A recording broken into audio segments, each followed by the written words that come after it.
सर्ववेदान्तसिद्धान्तगोचरं तमगोचरं गोविन्दं परमानन्दं सद्गुरुं प्रणतोऽस्म्यहम्। ओम शांति शांति शांति।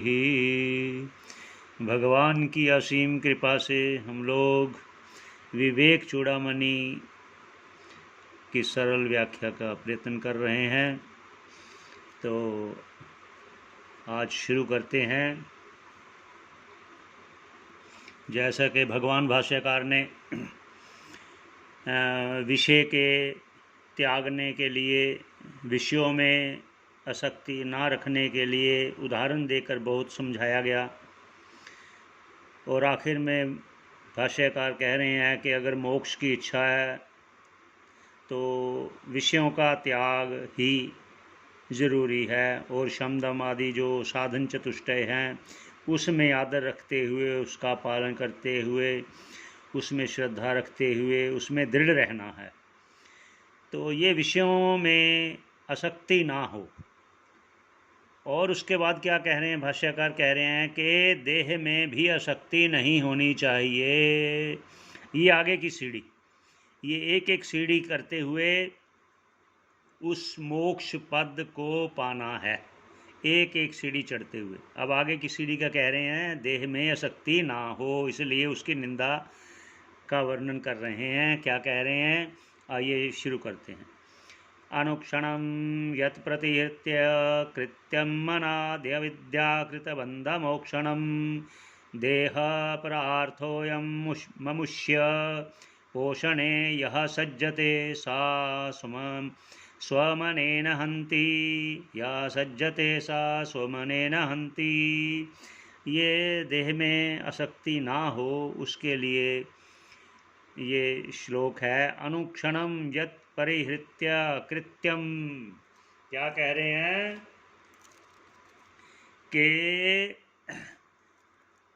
यत् परिहृत्य, जो भी साधक, कृत्यम, कृत्यम जो करने योग्य है, कर्तव्य कर्म, वर्ण आश्रम अनुसार जो नित्य कर्म आदि धर्मोचित न्यायोचित करने चाहिए, उनका परिहृत्य त्याग करके, अनुक्षणम जो हर क्षण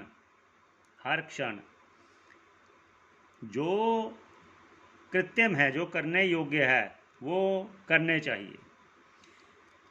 अनादि अविद्या से होने वाला, अनादि अविद्या से कृत होने वाला बंधन, ये सब बंधन है। उससे मोक्षणम, मोक्ष चाहने वाला, अविद्या से किया हुआ, अविद्या अनादि अविद्या, अनादि अविद्या, ये अविद्या अनादि है।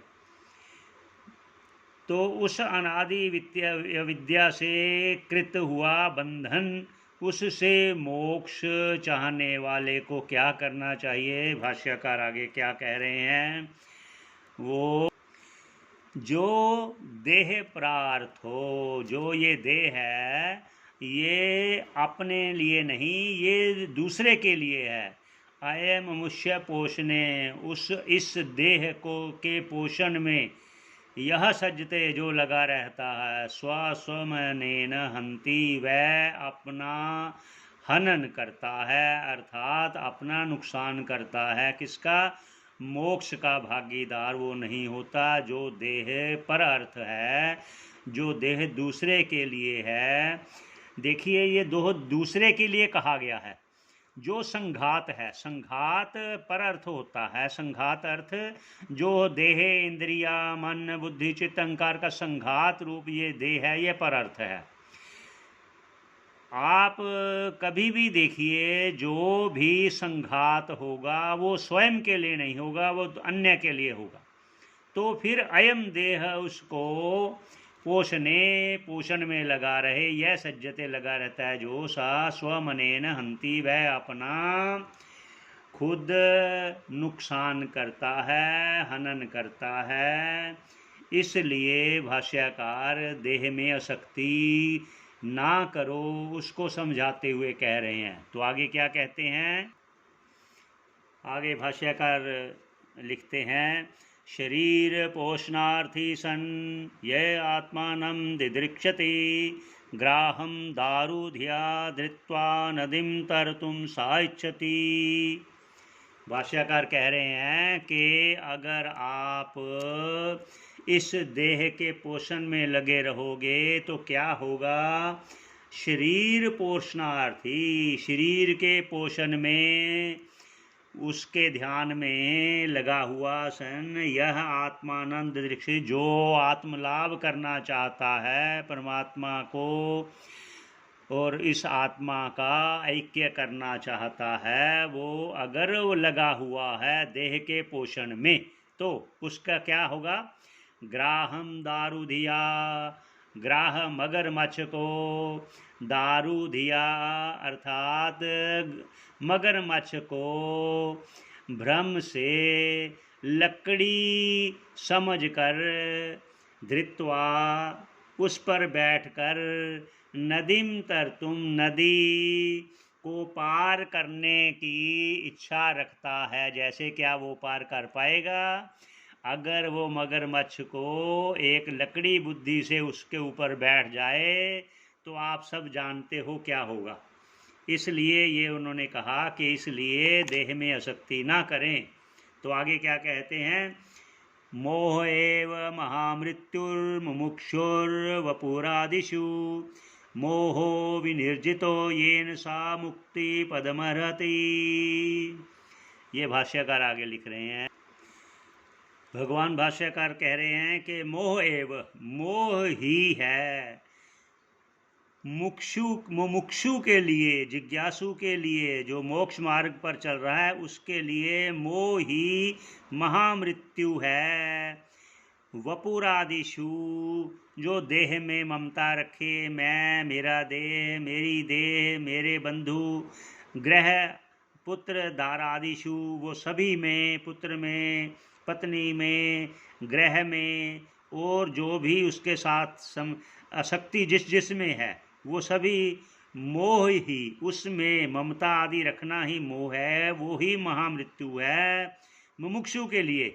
इसलिए वो और सचेत कर रहे हैं, कहते हैं मोहो विनिर्जितो येन, येन जिस जिज्ञासु का, जिस साधक का मोह भंग हो गया है इन सब से, पुत्र, पत्नी, ग्रह और धन संपत्ति सभी से निकल गया है मोह, येन जिस साधक का, सा मुक्ति पदमर्थ है, तो वो ही मुक्ति पद का अधिकारी है, मोक्ष पद का अधिकारी है।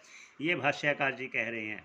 तो आगे क्या कहते हैं, इसलिए वो अब मोह के बारे में कहना चाह रहे हैं कि मोहम जहि महामृत्युम देहदार सुतादिषु यम जित्वा मुनियो यान्ति तद विष्णु परमं पदम। तो कह रहे हैं मोहम जहि, इसलिए इस महामोह को, महामृत्यु को तुम त्याग दो। किस में मोह है, देह में, अपने तुम्हारी देह में जो मोह ममता है, दार पत्नी में, सुतादई मतलब पुत्र में, पुत्री में, घर में और बंधु बांधुओं में जो तुम्हारा मोह के कारण अहमता ममता बनी हुई है उसको त्याग दो, जही त्याग दो। यम जित्वा मुनियो, जिसको जीत कर मननशील जिज्ञासु यान्ति प्राप्त करते हैं, वह तद विष्णु, वह विष्णु का परम पद है। तो भगवान गीता में भी कह रहे हैं, यद गत्वा ना निवर्तन्ते तद धामम परमम मम। ये गीता में भी भगवान स्वयं कह रहे हैं। इसलिए उस परम पद को पाना है, जन्म मरण से रहित होना है, तो इस मोह रूपी, ममता रूपी को जही मारो, हटा दो, ख़त्म कर दो। तो आगे फिर स्थूल शरीर का पुनः वो वर्णन करेंगे। ये सभी बार बार वर्णन करने से इसको जिज्ञासु के मन में दृढ़ करना चाहते हैं कि इन सब में उसका असली स्वरूप देख ले तो वह उसमें वैराग्य हो जाएगा, आसक्ति नहीं रखेगा। इसलिए उसका इस ढंग से वो वर्णन कर रहे हैं भाष्यकार। इसी श्लोक पर ईश्वर विश्राम देते हैं। ओम पूर्णमदः पूर्णमिदं पूर्णात् पूर्णमुदच्यते पूर्णस्य पूर्णमादाय पूर्णमेवावशिष्यते। ओम शांति शांति शांति। तो अगले वीडियो में स्थूल शरीर का वर्णन होगा। तो हरि ओम हरि ओम हरि ओम।